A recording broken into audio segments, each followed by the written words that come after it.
Assalamualaikum warahmatullahi wabarakatuh, Bapak Ibu guru yang saya hormati. Kali ini kita akan berdiskusi berkaitan dengan RPP yang sudah Bapak Ibu buat. Tahun 2019 sesuai dengan surat edaran Mendikbud nomor 14 tahun 2019 bahwa RPP proses pembuatannya cukup hanya 3 komponen utama, yaitu ada tujuan, ada kegiatan pembelajaran, kemudian ada asesmen atau evaluasi. Pembuatan RPP yang sederhana, yang sering juga dikenal dengan RPP 1 lembar, rasanya juga perlu dipandu oleh sebuah telaah, sehingga apa yang kita buat itu nanti betul-betul RPP yang bisa mengguiden kita di dalam mengajar. Untuk itu perlu rasanya kita mencoba menelaah RPP yang kita buat, baik kita telaah secara mandiri maupun kita minta bantuan orang lain sebagai penelaah. Untuk kegiatan tersebut, kali ini saya ada aplikasi sifatnya online dan nanti terkirim langsung ke email penelaah. Kalau yang menelaah orang lain juga sesuai dengan emailnya, atau kalau Bapak Ibu melakukan telaah sendiri, itu nanti akan masuk ke email Bapak Ibu dan sifatnya gratis. Aplikasi ini sifatnya umum, bisa dipakai oleh teman-teman dari guru SD, SMP, SMA maupun SMK. Mudah-mudahan aplikasi ini nanti bisa bermanfaat untuk kita semua. Baik bagaimana cara menggunakan aplikasi online yang terkirim langsung ke email. Untuk itu mari kita langsung mencoba aplikasinya.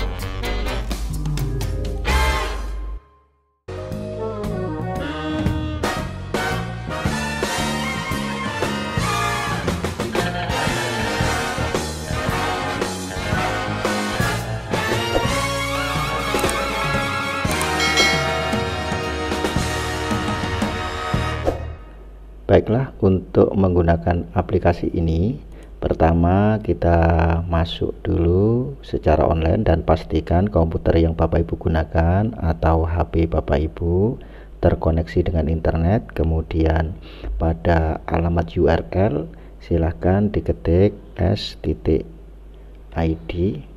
kemudian garis miring telaah RPP huruf angka 1 lembar. Jadi alamatnya adalah s.id/telaah RPP 1 lembar, satunya ditulis angka. Oke, kalau sudah enter, kemudian nanti kita akan dibawa kepada sebuah form isian yang ini nanti harus Bapak Ibu isi sesuai dengan data yang sebenarnya, terutama yang berkaitan dengan alamat pengiriman emailnya. Sebagai contoh, saat ini saya akan mencoba menelaah satu RPP milik guru, begitu. Misalkan instrumen telaah RPP, nama satuan pendidikannya misalkan saja ini saya contohkan Seman 1 Ndolopo, misalkan begitu. Ndolopo, saya buat huruf besar semua biar nanti tampilannya bagus. Kemudian alamatnya ini alamatnya miliknya SMA 1 Ndolopo, tentunya harus Bapak Ibu sesuaikan dengan alamat sekolah Bapak Ibu masing-masing. Kemudian nama kepala sekolahnya ini Bapak Ibu ketik sesuai dengan nama kepala sekolah di sekolah Bapak Ibu. Kemudian NIP-nya misalkan saja begini, ini angka saya ngawur saja, misalkan begitu NIP-nya, misalkan seperti itu. Kemudian nama penelaah, misalkan ini teman guru ini yang menelaah bukan guru yang aslinya tapi guru yang lain. Misalkan saja guru yang menelaah adalah bernama Sudarsono, misalkan begitu, Sudarsono MPD M.PD, kemudian NIP penelaah 1970 12 misalkan seperti ini penelaahnya, kemudian email penelaahnya. Anggap saja emailnya ini saya masukkan ke email saya, animhadisusanto@gmail.com. Nah, ini yang sering kali kalau nanti Bapak Ibu salah memberikan email ini, maka ditunggu sampai kapanpun tidak akan terkirim. Jadi supaya format ini nanti bisa terkirim, pastikan emailnya adalah email yang benar, bukan email abal-abal. Dicek lagi penulisannya apakah sudah benar atau masih salah. Kemudian nama gurunya misalkan saja ini Susi Susanti S.PD, misalkan begitu. Kebetulan Ibu Susanti ini belum punya NIP. Kalau belum punya NIP, tanda hubung gitu saja, slash tanda hubung seperti ini, bisa seperti itu. Kalau punya NIP ya dimasukkan NIP-nya. Misalkan mata pelajarannya adalah sejarah, misalkan begitu, sejarah, kemudian kelas 10 MIPA, misalkan begitu. Semesternya ini adalah semester 1 KD, misalkan saja KD-nya 3.1 tentang sejarah Asia Pasifik, misalkan begitu. Materi bahasanya adalah perdagangan antar negara, misalkan begitu. Kemudian harinya hari Kamis yang saat itu diambil. Kemudian nanti tanggalnya Bapak Ibu bisa ketik di sini, tanggal HH itu hari, berarti tanggal 07 misalkan saja bulan 10 tahun 2020, misalkan seperti ini. Kemudian alokasi waktunya 90 menit. Kabupaten kotanya kebetulan ini di Madiun, kabupaten kotanya Madiun.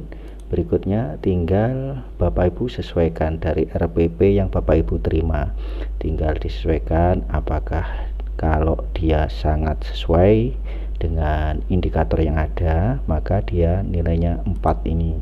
Kalau ada sesuatu yang kurang mungkin bisa 3, dan kalau memang tidak sesuai bisa dikatakan 1. Misalkan untuk identitas RPP sudah cocok, tujuan pembelajaran, sikap, pengetahuan dan keterampilan, apakah ini sudah tercermin, karena disinilah seringkali guru kurang cermat dalam memberikan tujuan. Misalkan kalau kurang cermat ya mungkin 3, tetapi itu nanti diikuti dengan saran supaya nanti guru yang bersangkutan mengerti tentang apa yang kurang di RPP-nya, misalkan seperti itu. Yang lain Bapak Ibu tinggal menyesuaikan antara indikator yang muncul dengan data yang ada yang dimiliki oleh guru tersebut, seperti ini. Jadi tinggal disesuaikan saja. Oke, lanjut. Oke, sampai terdapat penskoran asesmennya ada ndak, terdapat asesmen proses pembelajaran ndak, dan seterusnya. Ini semua kita kalau sudah kita kirim. Oke, seperti itu. Tadi nama anaknya adalah Susi Susanti. Setelah itu saya akan coba lihat, cek apakah sudah dapat kiriman. Ini email saya cek Gmailnya. Oke. Tadi namanya adalah Susi Susanti, belum masuk datanya. Sekarang saya refresh karena tadi namanya adalah Susi Susanti. Ini butuh waktu kurang lebih beberapa menit lah. Di sini sudah ada RPP Susi Susanti. Berarti ini sudah masuk. Kita klik. Oke, tinggal kita lihat. Nah, bisa di-download, bisa dilihat saja seperti ini. Nah, kalau mau di-download ya boleh, silahkan. Ini adalah nama sekolahnya, alamatnya ini. Maka nanti dalam memberikan alamat sebaiknya juga yang komplit. Kalau perlu ditambah ini beberapa baris lagi supaya nanti jelas. kemudian ini adalah datanya tadi seperti yang Bapak Ibu masukkan. Nah, ini nanti akan menyesuaikan lebar kecilnya, akan menyesuaikan seperti ini. Ini nanti akan mendapatkan nilai berapa sih? Oh, ternyata ada yang 3, ada yang 3. Frekuensi skornya 3 itu sebanyak 6 pertanyaan. Kemudian yang 4 ada 7, karena total jumlah pertanyaannya itu adalah 13. Sebenarnya skor maksimalnya adalah 52. Susi ini dapat skor 46, berarti 88% berdasarkan data ini berarti sarannya dapat digunakan dan akan lebih baik menyempurnakan pada indikator yang belum maksimal. Tindak lanjutnya RPP disempurnakan sedikit lagi mengacu pada kondisi yang belum maksimal. RPP bisa digunakan dan diharapkan bisa ditularkan ke guru yang lain. Seperti ini secara otomatis sudah jadi. Ini adalah penelaahnya, yang ini tadi kepala sekolahnya, kemudian yang ini adalah guru yang bersangkutan. Yang membedakan penelaahnya ini ada NIP-nya, yang ini tadi Susanti kita coba tanpa NIP. Seperti ini Bapak Ibu, sehingga telaah tidak butuh kertas yang terlalu banyak, karena ini bisa saja disimpan dalam bentuk soft copy, tapi kalau memang mau dicetak ya silahkan. Semoga aplikasi ini bermanfaat untuk kita semua. Bagi Bapak Ibu yang memandang perlu aplikasi ini penting, silakan saja di-share kepada teman-teman yang lain supaya banyak yang menggunakan. Kemudian kalau dirasa Bapak Ibu belum subscribe channel ini, silahkan saja di subscribe, dan mohon maaf kalau seandainya ada kesalahan, silahkan komen, share. Terima kasih atas perhatiannya. Assalamualaikum warahmatullahi wabarakatuh.